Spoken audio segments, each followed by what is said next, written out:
Today, I will be going over how to use Expancio's page editor. For this tutorial, we will be going over the basic layout, components, and buttons in the editor. First, navigate to Design and then click Pages. Depending on the template you have chosen for your site, you should see at least 4 pages. The home page, about page, and 2 policy pages. Next to each page, you should see a few buttons. The first blue button that looks like a pencil will edit that page. The yellow clipboard button duplicates the page. And the red trash can button will delete that page. Do note that you cannot recover deleted pages.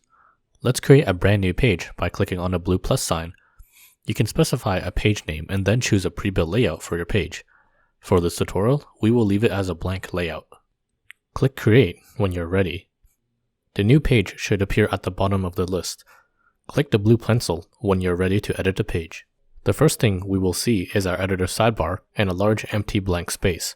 The empty blank space is actually our web page and there isn't actually anything on there just yet. For now, let's focus our attention on the top of the editor. I'll refer to this as the top bar. The first button is a pencil, and its sole function is to simply stylize the entire page and nothing else. When we click on it, the editor changes to a stylizing layout. We can change the color of the web page in the first tab. For now, I'll leave it as transparent. For these other settings, like size and spacing, I will go over these in our intermediate tutorial, but for now, let's focus back onto the top bar. You can see that the pencil is gone and has been replaced by a large X. To go back to the editor, click the X button. We're now back on the editor layout. The second button is the big yellow rectangle that says Preview. If we click on it, a new window should appear displaying the current page we are editing on your web app. These next 3 buttons are our perspective buttons. As you can see, the buttons are shaped like a desktop in a mobile phone. Desktop web apps look different than what appears on your phone, so this is handy if you only want to edit, say, some elements on a desktop view and only certain elements on the mobile view. By default, the editor will be on a desktop view, and you can switch to mobile view by clicking on the phone icon, and vice versa. Nothing looks different because we have nothing on a page, but I will show you how helpful it is in the next video. The third perspective button adds a frame to your perspectives. If we click on it, a frame will appear, emulating the feel and look of your web app. For this tutorial, I am going to keep the frames off so you can see what I am doing better. Now, the part that we have all been waiting for. On the left, you can see a bunch of tabs. Each tab contains individual components that you can add to your page. You can add a text, a title, an image, divider, button, and more. In the Sections tab, there are 2 components that are important to know. This first component you see in the list will add a row with 1 large column, and the second component here adds a row with 2 columns side by side. Alternatively, you can use pre-built section components down below and then edit them to your own needs. To start off, let's add an empty row with a column first by clicking this first component. It looks like nothing has been added, but if you hover over the top area, you can see 2 rectangles have appeared. The outer rectangle is your row, and the inner rectangle is your column. If you click on one of them, you can see that the rectangle is now highlighted a different color, so now you know which one you have selected. You can see the difference between a row and a column by looking at the editor sidebar.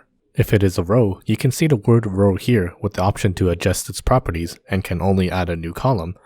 If it is a column, you can add individual components to it, just like how we added a section to the page.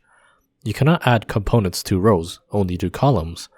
Do note that columns can only appear inside rows. Alright, so let's try making something simple. Let's try making an eye-catching banner so your customers can see it first thing when they enter the page. To start off, I'm going to insert a new title to my column, which is essentially a header or a large text. Make sure our column is highlighted, and then I will click the Title tab. You can choose whatever pre-built title looks the best to you. I'm going to choose this one. You can see that our title is now appearing in our column. When I hover over the title, you can see that the title also has a rectangle around it. To edit the text, we can just click on it and just start typing whatever we like in it. Whenever we have something selected, the editor sidebar turns into a stylizing editor. For the title component, these are the tabs that you can play around with. In the text tab, we can adjust if we want it bolded, italicized, underlined, the alignment, colors, and the font size. The Styles tab has the same pre-built title components from before, so if you're unhappy with what you have chosen, you can change it to another one here. You can also change the title font in the Font tab. I'm going to try Roboto for this one. In the Shadows tab, if you want to be really fancy, you can add text shadow to your title. We will talk about size and spacing and view in our next intermediate tutorial, so be sure to watch that next. Now, I must emphasize something very important. Once you're done stylizing your component, you must click the big update button on the top here, else you will lose any changes you have made to that component. If you want to cancel your changes, remember this X button? You can go back to the editor window here. Let's go add some more things to our column. Remember to click the column and not the row. Let's add some paragraph text underneath our title. Go to the text tab and then insert a text. Similar to the title, you can stylize the text.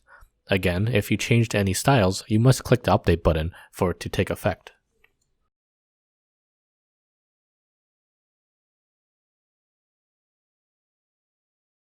Let's go add a button.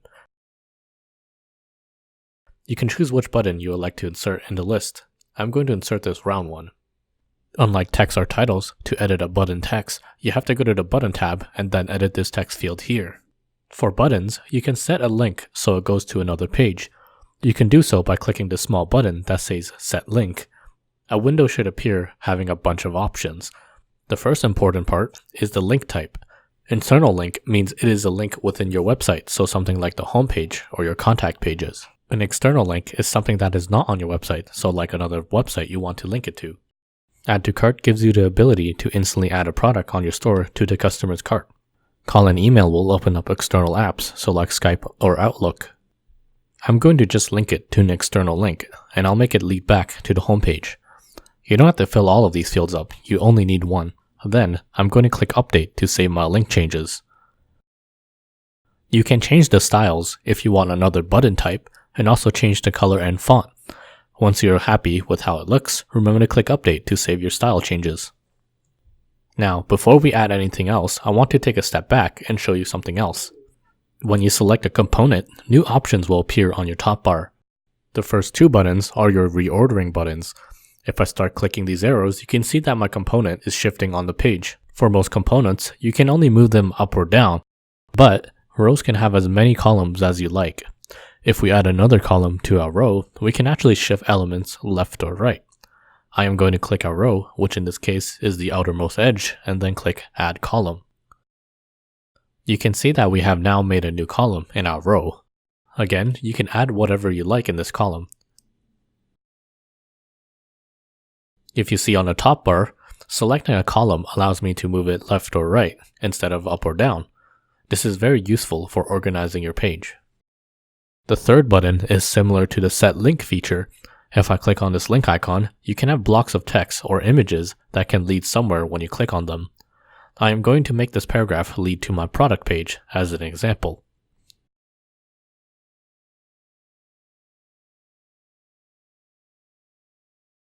I'll preview my page just to show it to you. You can see that my mouse icon has changed to indicate that it is clickable. You can do this for images as well. The fourth button here that looks like an overlapping square is actually your duplication button. If we select any component, we can duplicate it with this button. And the last button looks like a trash can, which deletes your selected component. Since we are making an eye-catching banner, we should add an image that ties everything together. There are a few ways to add an image. The Image tab is one way to do it, but this adds an image component. What if you want to have text and different components inside your image? Another way to add an image is by using background images. Background images are not components you can add, but instead are changed directly in a row or column. If we select a row or column and look at the stylizing window, we can see a tab called Image. I'm going to be applying a background image to my row. I'm going to choose an image and it should automatically appear on a web page once it has been uploaded. If you don't want to use an image, you can also change the color of the entire row if you like.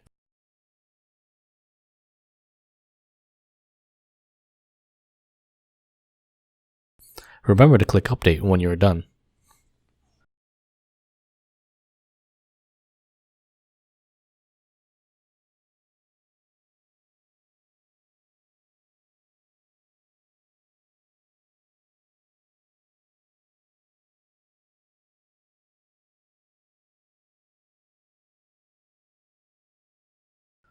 One last thing that I want to show you is the divider component. It merely acts as a spacer, so you can make your page look a bit more organized. You can make it solid, which is the default, dash, or dot, and of course, change its color.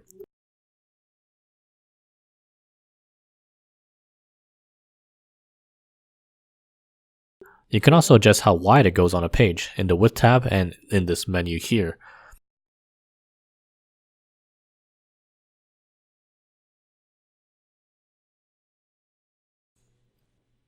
That's it for this part, so be sure to check out the next intermediate tutorial. I will go over how to use spacing, sizing, and different device views so you can make your web app look great on both mobile and desktop. I will also go over how to use components in the More tab. That's all for now, and thanks for choosing Expancio.